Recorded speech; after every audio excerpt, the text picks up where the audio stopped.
నమస్తే రమ్మగారు. నమస్తే జయ. మనిషి జీవితం మొత్తం డబ్బు చుట్టే తిరుగుతుందా? ప్రధానం అంటే పూర్తిగా మన జీవితం మొత్తానికి ప్రధానం డబ్బే అనే వాదన కూడా వింటున్నాం. డబ్బు లేనిదే ఏదీ లేదు. ఈవెన్ బంధాలు, అనుబంధాలు ఇవన్నీ కూడా డబ్బుతోనే ముడిపడి ఉన్నాయి అనే ఒక వాదన కూడా మనం వింటున్నాం కదా రమ్మగారు. మీరేం చెప్తారు? ధనమూలం ఇదని జగత్ అన్నారమ్మా. అంతేనా? ధనమే అన్నిటికీ మూలం. ఉమ్, డబ్బు ఉంటేనే చాలా ఉంటాయి, కానీ డబ్బు ఉంటేనే ఉంటాయి అనలేం మనం. అప్పుడప్పుడు డబ్బులు లేకుండా కూడా ఏదైనా జరగచ్చు, ఉండొచ్చు, ఉంటుంది తక్కువ. కానీ డబ్బే సర్వస్వం అంటానికి వీల్లేదు. కానీ డబ్బు కావాల్సిందే. చూడు, ఒకటే పాయింట్. అదే కదా, ఒకటే పాయింట్ కదా. నువ్వు డబ్బులు లేకపోతే డబ్బు లేదు, నీకు అన్నం లేదు, నీళ్లు లేవు, తలదాచుకునేందుకు గూడు లేదు, చుట్టాలు పక్కాలు స్నేహితులు ఎవ్వడూ రాడు. అంతే. చిన్నప్పుడు అసలు 10 శ్లోకం చెప్పేవాళ్ళు. తృణాల్లఘుతర స్థూల తృణాల్లఘుతర స్థూల స్థూలాదపిచ యాచక వాయునా కిమ్న నీతోసౌ మామయం యాచయేదితి అని. తృణాల్లఘుతర స్థూల అంటే గడ్డి పరక కంటే స్థూల దూదిపింజ దారపోగు చాలా సులువు. గడ్డి పరక గాలికి వస్తే ఎగిరిపోతుంది. అసలు దారపోగు అయితే నువ్వు అంటే చాలు, గడ్డి పరక నువ్వు అని అనలేవు. అవును. ఇదైతే దారపోగు, ఇది దూది పింజ, అవి సింపుల్గా పోతాయి. వాటికంటే తేలికైన వాడు యాచకుడు, డబ్బు అడిగేవాడు, డబ్బు లేనివాడు అని చెప్పుకుందాం మనం. ఎందుకు గాలి వీడిని తీసుకెళ్ళిపోలేదంటే, గాలి వీడు నన్ను కూడా అడుగుతాడేమో అని తీసుకెళ్ళలేదు గాలి అని. ఓహో, అది ఎప్పుడు చదువుతుండేదాన్ని చిన్నప్పుడు నేను. ఓకే. ఈ అడిగే అవసరం ఎందుకు వస్తుందమ్మా? లేకపోతేనే కదా. ఎవరి దగ్గర డబ్బులు ఉంటే అడుగుతామా? మన దగ్గర డబ్బులు ఉంటే మనం ఎందుకు అడుగుతాం? మన బట్టలు మంచిగా ఉంటే పక్కవాడిని అడగం మనం. ఇప్పుడు అట్లా లేదు. యాచకులు కూడా వాళ్ళ దగ్గర బోళ్ళని కోట్లు కూడబెట్టి అడుక్కుంటూ ఉంటారు. మరి లేటెస్ట్ యాచకుల గురించి మనం చెప్పలేము. మేము చూస్తాను జయ, ఈ మన వెంగళనగర్ క్రాస్ రోడ్స్లోనే ఒక ముసలాయన చిన్న బాబాగారు లాంటి ఒక వేషం వేసుకుని కనిపిస్తాడు.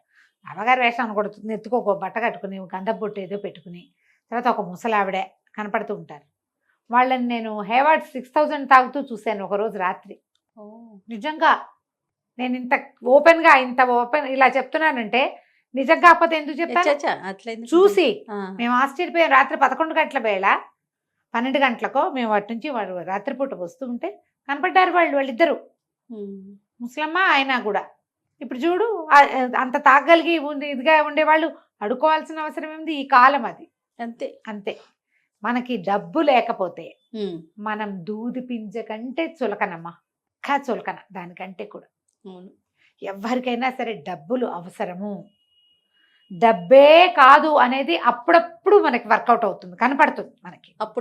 అప్పుడప్పుడు కనిపిస్తుంది. జీవితం నీకు కావాల్సింది డబ్బే కాదురా, ఇంకా చాలా ఉన్నాయని చూపిస్తుంది ప్రతివాడికి. ఎవడి అవగాహనని బట్టి, ఎవడి అవకాశాన్ని బట్టి వాడికి. అంతేగా. వాళ్ళ పరిస్థితిని బట్టి. ఈ రోజున నా దగ్గర ఇన్ని డబ్బులు ఉన్నాయి, అయినా కూడా నాకు ఇదేమీ వర్కౌట్ కావట్లేదు, మనుషులు ఎవరు నాతో లేరు, లేదా జీవితం నాతో లేదు, అది అర్థమవుతుంది.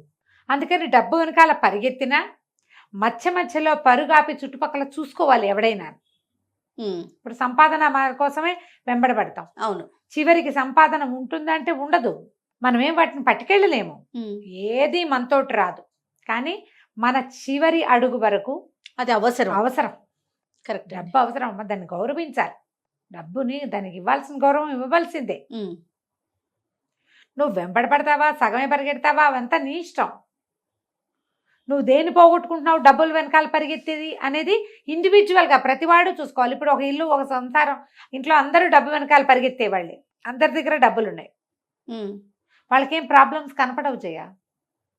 అట్లా కాకుండా మన సమూహంలో నీ డబ్బుకు విలువ ఇవ్వని వాళ్ళు, నువ్వు ప్రేమగా ఆపేక్షగా ఉండాలని కోరుకునేవాళ్ళు, నువ్వు మర్యాద ఇవ్వాలని కోరుకునే వాళ్ళు ఉండొచ్చు నీ సమాజంలో. ఇప్పుడు ప్రతివాడికి ఇండివిజువల్గా ఒక ఫ్యామిలీ సమాజం ఉంటుంది కదా. అవునా? అవును. ఫ్యామిలీ సొసైటీ అంటాం మనం దాన్ని. అవునవును.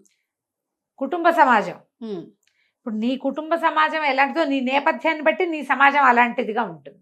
ఆ పరిగెత్తేటప్పుడు ఎక్కడైనా ఆగాల నేను అనేది నీకు నువ్వు ప్రతి వాడు ఆలోచించుకోవాలి. అవగాహనతోటి ప్రవర్తిస్తే నువ్వు సంపాదించిన కోటాను కోట్ల రూపాయలు చివరి దాకా నీకు సహాయకారిగా ఉండాలి. డబ్బు ఎట్లా ఉండాలంటే మనం సంపాదించేది అది మనకి హెల్ప్ చేసేలాగా ఉండాలి, అది మనతో ఉండాలి. అంతేగాని నువ్వు దాంతోటే ఉంటాను అనకూడదు, అదే అనుకోవద్దు.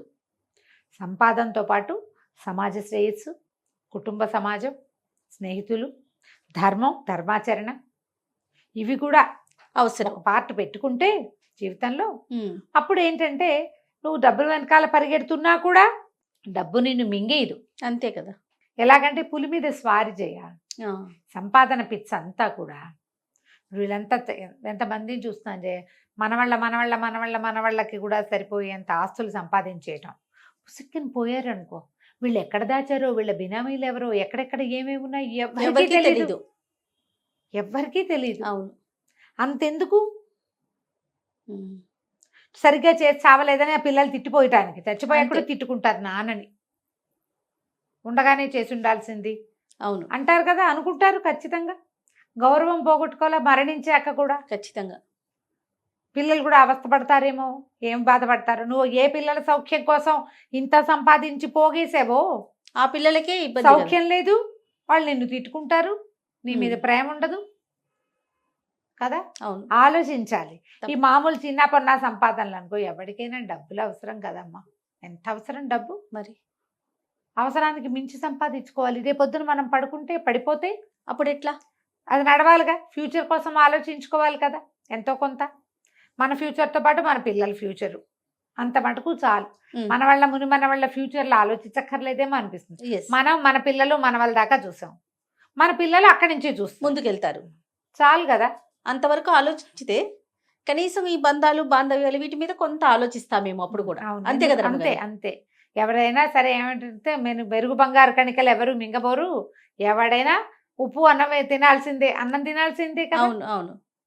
ఓ చిటికెడు ఉప్పేసిన ఏదో ఒక కూర పప్పు తింటేనే నీ పొట్ట నిండుతుంది. బంగారం మింగం, నోట్లు తినం, పొలాలు ఆస్తులు మింగలేము మనం, రోజుకోటి తింటూ బతకలేము. దీనికి ఆహారం కావాలంటే దీనికి ఎన్ని కావాలి మనకి, ఎంతమంది సహాయపడాలి దానికి. అది నీ పళ్ళెల్లోకి ఒక గుప్పెడు అన్నం రావాలంటే ఓ రైతు పని చేయాలి, ఓ వ్యాపారస్తుడు దాన్ని తేవాలి, ఓ ఇంట్లో ఉన్న ఆడమనిషి దాన్ని బాగు చేసి వండాలి. ఎన్ని లింకులు ఉన్నాయి మరి, ఈ ప్రతి లింకుని గౌరవించాలి కదా.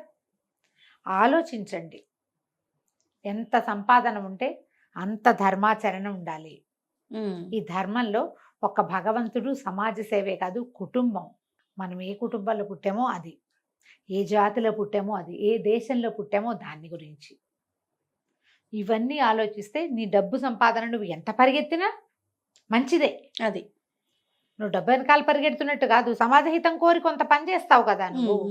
ఇలా ఆలోచిస్తే ఏది ఇప్పుడు ఎంత ఉంటే అంత. ఇప్పుడు కోటీశ్వరుడు అయితే వాడు ఏం చేస్తాడు, వెంకటేశ్వర స్వామికి ఏదైనా చేయిస్తాడు. కొంతమంది ఏం చేస్తారు, ఓ ట్రస్ట్లో ఏవో పెట్టి ఇక పిల్లల ఎడ్యుకేషన్ అని, ఎవరైనా పెద్దవాళ్ళకి అనాథ శరణాలయాలని, సోషల్ కాజ్ కోసం పని చేస్తారు. మన బోటి మనం ఏం చేస్తాం, ఏదో ఒక అనాథ శరణాలయానికి డబ్బులు ఇచ్చి, పిల్లలు పుట్టినరోజులప్పుడు అక్కడికి వెళ్ళి వాళ్ళ భోజనం పెట్టి, ఓ ఓల్డ్ ఏజ్ హోమ్ ఉంటే వాళ్ళకి ఏదైనా చూసి, మన ఇంట్లో పనిచేసే వాళ్ళకి ఓ 10 రూపాయలు ఎక్కువ ఇచ్చి, ఏదైనా వాళ్ళ పిల్లల్ని చదివించి ఎంతో కొంత చేస్తాం. ఎవరికి తోచింది వాళ్ళు ఖచ్చితంగా అది ఉంచుకోండి. అప్పుడు మీరు ఎంత సంపాదించినా మీకు ఒక సాటిస్ఫాక్షన్ లభిస్తుంది, ఇది చేస్తున్నాం మనము అని. Satisfaction important. దాంతో మీరు ఎంతైనా పరిగెత్తండి, డబ్బులు వెనకాల ఏం పర్వాలేదు. రైట్. నమస్తే రమ్య గారు. నమస్తే.